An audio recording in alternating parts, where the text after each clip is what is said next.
आशा करता हूं आप सब बहुत अच्छे होंगे। मेरा नाम है सिद्धांत अग्निहोत्री। स्टडी ग्लोस पे आपका बहुत बहुत स्वागत है। चैनल को सब्सक्राइब कर दो यार, 1 सेकंड लगेगा। अच्छा सुनो, गाजा में बहुत बड़ी डेवलपमेंट हुई है। प्रोबेबली सबसे बड़ी डेवलपमेंट जब से 7 अक्टूबर 2023 से वॉर शुरू हुआ है। एक देखिए, कई बार हुआ है कि पीस डील अब होगी, पीस डील कब होगी, लेकिन फाइनली पीस डील हो गई है। ठीक है, तो पहले तो हम बात करते हैं कि आखिरकार ये पीस डील है क्या। 20 पॉइंट है, एक एक पॉइंट को समझ लेते हैं। हमास के ऊपर बॉल, हमास के पाले में बॉल डाल दी गई है। कहा है कि देखो हमास मान जाएगा तो हमको कोई दिक्कत नहीं है। अब क्या हमास मानेगा, इससे पहले हम आगे बढ़े, हमारी दशहरा सेल लाइव है दोस्तों। कल तक ये सेल रहेगी। सारे कोर्सेज में 40% ऑफ है। दशहरा कूपन कोड यूज करें।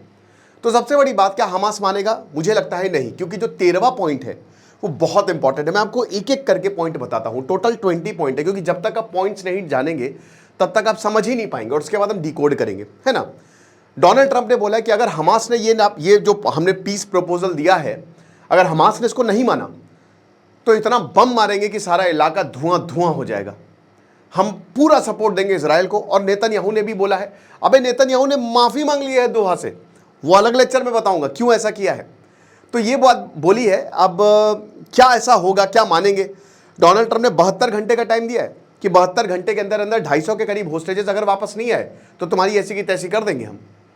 अब हमास कह रहे हैं कि हम इसको रिव्यू कर रहे हैं, थोड़ा सा वक्त दीजिए। लेकिन क्या है जो 20 पॉइंट हैं आखिरकार वो कौन कौन से हैं, तो हम एक एक करके उन पॉइंट्स की बात करते हैं।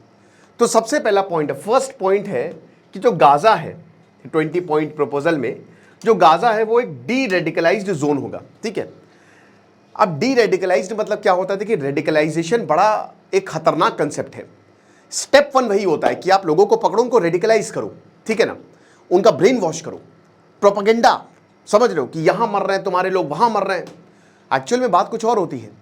तो ये डी रेडिकलाइजेशन बहुत इंपॉर्टेंट है, क्योंकि देखिए आपके पास अगर पब्लिक का सपोर्ट नहीं है तो आप घंटा कुछ नहीं उखाड़ सकते, राइट। और अगर आपके पास पब्लिक का सपोर्ट है तो आप कुछ भी कर सकते हैं। तो पब्लिक की सपोर्ट कैसे मिलेगा? उनको डी रेडिकलाइज करिए, उनको आगे मत बढ़ने दीजिए। जैसे पाकिस्तान में काफ़ी होता है, उनकी तो क्रिकेट टीम ही पूरी रेडिकलाइज्ड है। तो यहाँ पे बताया गया है कि एक terror free D radicalised zone बनाया जाएगा गाजा को, और उसके बाद उनके जो नेबर्स हैं, थ्रेट नहीं है। अब नेबर कौन है? इजराइल, यानी इजराइल को कोई थ्रेट नहीं है। सेकेंड पॉइंट, गाजा को रीडेवलप किया जाएगा लोगों के लिए। अब देखिए ये पॉइंट कंटिन्यू होंगे। ये क्यों बोला गया है?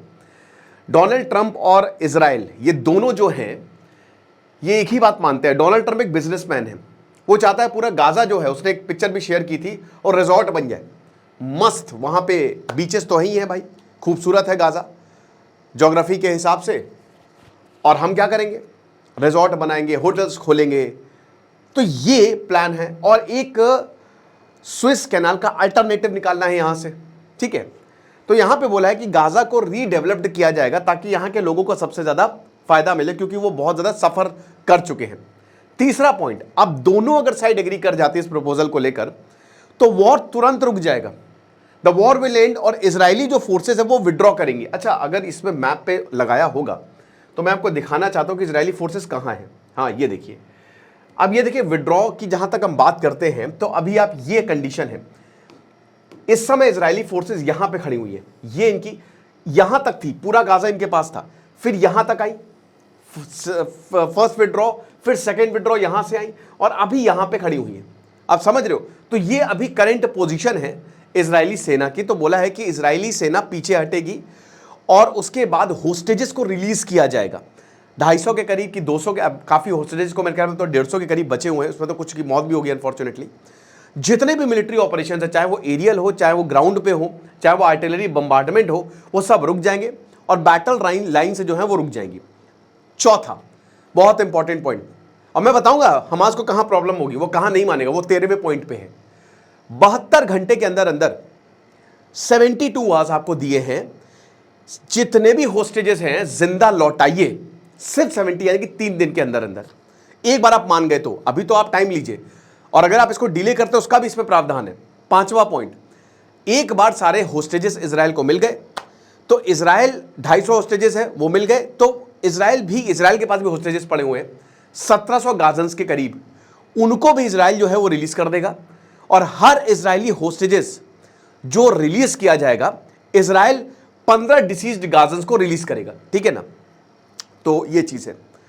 छठा पॉइंट, एक बार सारे होस्टेजेस वापस आ गए, इजराइल के पास आ गए, हमास मेंबर्स जो हैं, जो ये बोलेंगे कि भाई पीसफुल, हम आपके साथ अमन चैन बना के रखेंगे, पीसफुल कोएग्जिस्टेंस रहेगा, तो उनको सारे के सारे हथियार, मतलब हमास को सारे हथियार जो है वो जमा करने पड़ेंगे। किसको? ठीक है, जो ऑर्गेनाइजेशन बनाई जाएगी, जो कमेटी बनाई जाएगी। अब उसके बाद इनको एमनेस्टी दी जाएगी, मतलब आपके ऊपर मुकदमा नहीं चलेगा, आप हथियार दे दीजिए हमको, हम आपके ऊपर कोई कार्रवाई नहीं करेंगे। और जो भी मेंबर्स ऑफ हमास है जो गाजा को छोड़ना चाहते हैं, उनको सेफ पैसेज दिया जाएगा। अभी देखिए जो हमास के मेंबर है वो भी फंसे हुए हैं वहां पे, उनकी भी हालात बहुत टाइट है, ठीक है, क्योंकि इजराइल ने पूरी ताकत लगा दी है, और जहां पे वो जाना चाहते हैं वहां चले जाए। सातवां पॉइंट, एक बार आपने इस एग्रीमेंट को एक्सेप्ट किया तो फुल एड तुरंत दी जाएगी। मिनिमम एड, मतलब मिनिमम एड कह रहा हूं कि जो एड क्वांटिटी है वो लगातार रहेगी। 19 जनवरी 2025 में जो थी, उसके बाद और ज्यादा। ह्यूमैनिटेरियन एड की बात करें तो इसमें इंफ्रास्ट्रक्चर को बनाया जाएगा, वाटर, पानी की बहुत कमी हो गई है वहां पे, भूखमरी के हालात हो गए ना, वहां पे जेनोसाइड हुआ है गाजा में भाई, भूखमरी मतलब ये पूरा फेमाइन और कुछ नहीं है वहां पे। इलेक्ट्रिसिटी और सीवेज इन सबको बनाया जाएगा। हॉस्पिटल्स का रिहैबिलिटेशन होगा, हाँ सही है, रिहैबिलिटेशन। बेकरीज को रिहैबिलिटेट किया जाएगा, जो नेसेसरी इक्विपमेंट है, ठीक है, और जो भी उनको लगाए जाएंगे, और जो सड़कें खत्म, तहस नहस बिल्डिंग्स हो गई, उनका मलबा हटा के गाजा को दोबारा रीबिल्ड किया जाएगा। एक बात बताइए, आपको लगता है कि इससे पहले वाला छठा पॉइंट हमास मानेगा कि हमास जो है वो डिसमेंटल कर दे अपने आप को, और हमास ये बोले कि ठीक है हम आपके खिलाफ नहीं लड़ेंगे? 1987 में हमास क्यों बना था? जो फतह पीएलओ, ठीक है, बाद में पीएलओ जो है वो फिलिस्तीन, भाई जितने भी 1993 में यासिर अराफात, वो सब के सब जो है, जो एक समय फिलिस्तीन के लिए लड़ते थे, वो तो पॉलिटिकल एब्जॉर्ब हो गए, पॉलिटिकली एब्जॉर्ब हो गए। तो हमास एक नया संगठन बन के खुला हुआ, इंतफिदा हुई थी, 3 इंतफिदा, और उसने ये बोला था कि हम छोड़ेंगे नहीं, हमारा जो लड़ाई है वो जारी रहेगी, भले तुम झुक जाओ, ठीक है। तो हमास अगर ऐसा करता है तो अपनी आइडियोलॉजी से ही वो पीछे हट जाएगा, ठीक है, और हमास अगर ऐसा करता है तो सारा भरोसा खत्म, यानी कि जो इतने सालों में 1987 से लेकर अभी तक उसने बनाया है वो एक सख्त से खत्म हो जाएगा। 8वां पॉइंट, जो डिस्ट्रीब्यूशन एंट्री जो रहेगी, भाई एड दोगे कहां से दोगे, तो वो उसमें कोई इंटरफियर नहीं करेगा, क्योंकि अभी ये आरोप लग रहा है कि अगर जैसे इजिप्ट से या कोई कहीं से भी एड आ रही है, तो प्रॉब्लम ये हो रही है कि इधर गाड़ियां आती है, इजराइल रोक देता है, इजराइल कह रहे प्रोपेगेंडा चलाया जा रहा है ना, तो कोई इंटरफियर नहीं करेगा। यूनाइटेड नेशन देती है, एमनेस्टी इंटरनेशनल देती है, बहुत सारी एजेंसी जो है वो यहाँ पे रेड क्रेसेंट एड दे रही है, तो आपको कोई इंटरफेयर, जो एड है वो पहुंचेगी, जो मदद है वो हम लोगों तक पहुंचाएंगे, और राफा क्रॉसिंग जो है वो खोली जाएंगी, क्योंकि अभी गाजन्स फंसे हुए हैं, वो निकल नहीं सकते, तो राफा क्रॉसिंग से जो है वो खोल दी जाएंगी। 9वां पॉइंट, गाजा जो है गवर्न कौन करेगा, तो एक टेम्परल, अब देखिए ये कितना खतरनाक पॉइंट है, ध्यान से सुनिएगा। गाजा को गवर्न करने के लिए एक टेम्पररी ट्रांजिशनल गवर्नेंस, अब इसमें कौन होंगे, टेक्नोक्रेट्स, ए पॉलिटिकल फिलिस्तीन कमिटी रिस्पॉन्सिबल होगी ये, ताकि ये जो डे टू डे रनिंग है, पब्लिक सर्विसेज एडमिनिस्ट्रेशन आपको करना है ना उसकी। अब दोस्तों यहां पे इसमें डोनाल्ड ट्रंप हैं इसके चेयरमैन, आप समझ रहे हो, जो इसको देखेंगे, जो नई ट्रांजिशनल इंटरनेशनल ट्रांजिशन बॉडी है ना, वो डोनाल्ड ट्रंप जो है वो लीड करेंगे। और डोनाल्ड ट्रंप, अमेरिका अगर लीड कर रहा है किसी ट्रांजिशन बॉडी, किसी, भाई यही तो ऑब्जेक्टिव था, आप समझिए, इजराइल यही तो चाहता था मेरे भाई, इजराइल का यही मोटिव है कि पूरा गाजा हमारे, तो इनडायरेक्टली तो पूरा गाजा इनके पास ही आ गया। उसके बाद ये बता रहे हैं कि जो बोर्ड ऑफ पीस है वो बनाया जाएगा, और बोर्ड ऑफ पीस जो है उसको डोनाल्ड ट्रंप जो है वो हेड करेंगे। बाकी मेंबर्स बहुत जल्द अनाउंस होंगे, इसमें former prime minister of UK Tony Blair भी होंगे, और ये जो बोर्ड ऑफ पीस है ना, ये देखेगा, ठीक है, कि कहीं इजराइल इसका उल्लंघन तो नहीं कर रहा है, कहीं दिक्कतें पैदा तो नहीं कर रहा है। देखिए मुझे, मेरे हिसाब से हमास को अभी इसी वक्त 20 पॉइंट प्लान मान लेना चाहिए, तुरंत मान लेना चाहिए, उसको देरी करनी ही नहीं चाहिए, क्योंकि ये गाजन्स की सवाल है, भाई जो भी मिल रहा है ले लो, ठीक है, कम से कम लोगों को कुछ दो, वरना और लोग मरेंगे। तो ये चीज़ है। सऊदी फ्रेंच प्रपोजल 2020 में हमने शुरू किया था, वो भी इट विल टेक प्लेस। 10वां पॉइंट, डोनाल्ड ट्रंप का इकोनॉमिक प्लान है ताकि हम गाजा को रिबिल्ड करें, एनर्जाइज करें गाजा को, जाहिर सी बात है डोनाल्ड ट्रंप का पर्सनल प्लान है, और इसमें डोनाल्ड ट्रंप ये बोलेंगे देखो मैंने तो ये वॉर भी रुकवा दी, तो अभी 8वीं वॉर है, तो अब तो मेरा नोबेल पीस प्राइज पक्का। बहुत सारे थॉटफुल इन्वेस्टमेंट प्रपोजल्स और डेवलपमेंटल आइडियाज़ है ताकि बढ़िया ग्रोथ हो सके। देख रहा है विनोद? और यही है सिक्योरिटी और गवर्नेंस का फ्रेमवर्क, यही होगा और फ्यूचर ऑफ गाजा सिक्योर होगा। 11वां पॉइंट, एक स्पेशल इकोनॉमिक जोन जो है वो बनाया जाएगा, टैरिफ नहीं लगेंगे, कम लगेंगे, और रेट्स जो है वो नेगोशिएट किएंगे। आप देखो सीधा ये स्विस कैनाल का अल्टरनेटिव। स्पेशल इकोनॉमिक जोन का मतलब क्या है मेरे भाई? इसमें गाजन्स को मिलेगा क्या, आपने कभी सोचा है? तो स्पेशल इकोनॉमिक जोन बनाया जाएगा, ठीक है, लेकिन किसके लिए बनाया जाएगा?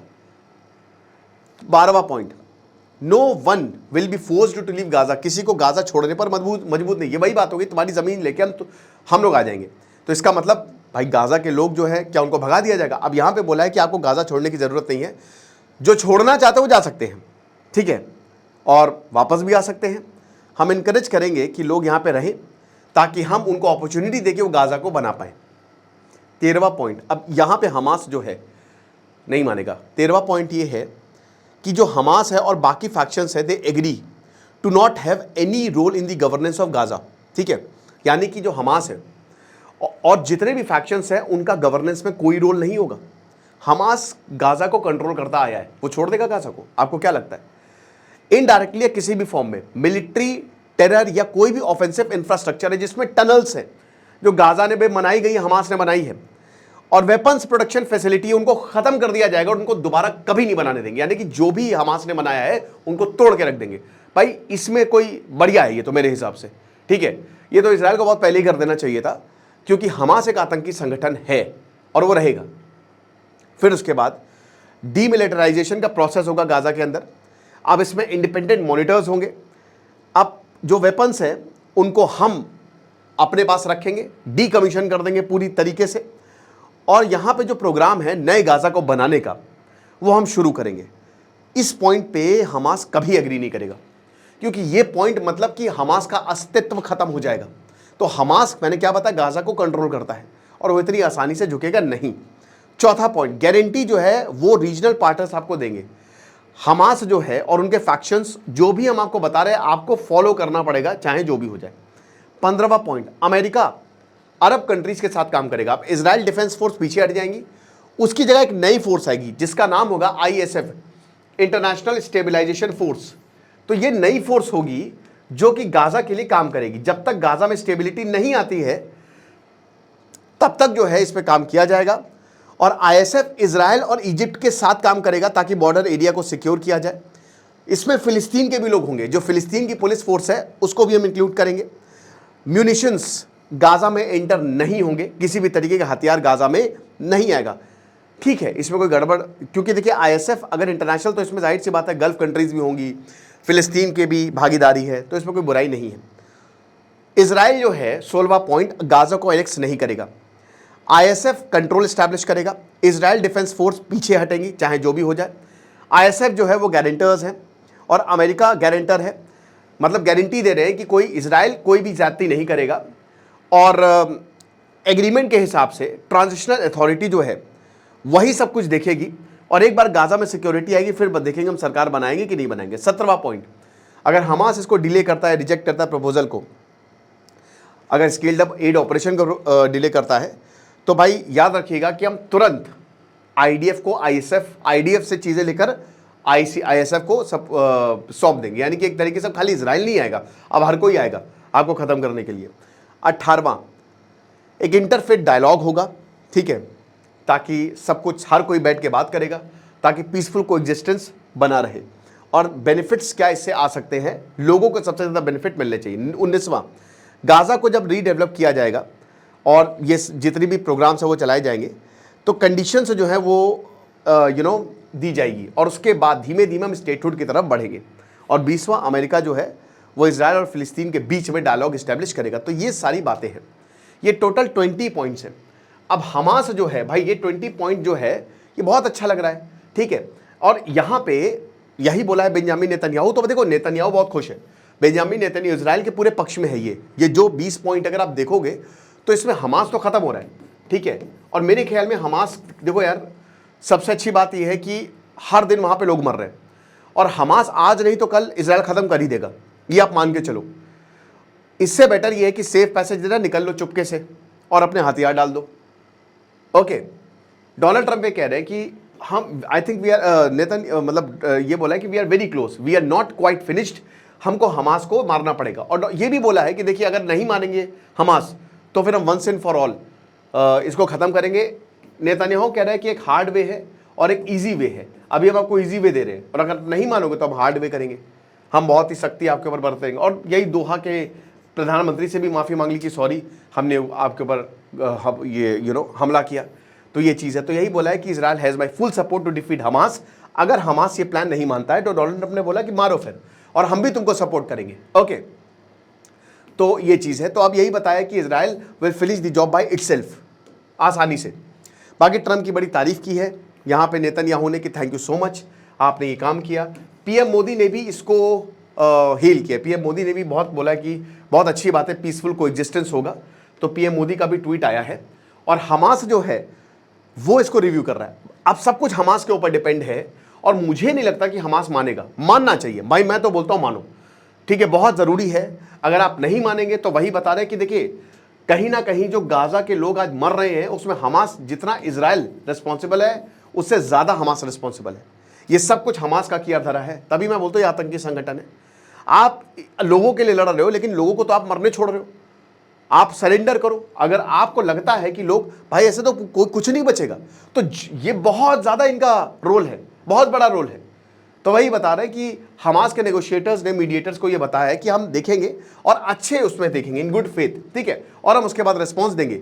अब हो सकता है ये कुछ पॉइंट में बदलाव करे, हो सकता है जो ट्रांजिशनल गवर्नमेंट है उसमें ये बोले कि हमारा रोल होगा, हो सकता है ये बोले कि देखिए ISF में भी हमारा रोल होगा और हम रीडेवलप, तो कुछ पॉइंट में हो सकता है कि ये रीनेगोशिएट करें और इसमें कोई दिक्कत नहीं है। जैसे PLO ने भी यही किया था और 1993 में फाइनली फिलिस्तीन बना था, है ना। तो बहुत अच्छी बात है, सब कुछ बढ़िया रहा, अच्छा रहा, लग रहा है कि पीस डील फाइनलाइज हो जाएगी। अब देखेंगे, ऑल डिपेंड्स ऑन हमास। आपको क्या लगता है मुझे कमेंट बॉक्स में बताइएगा।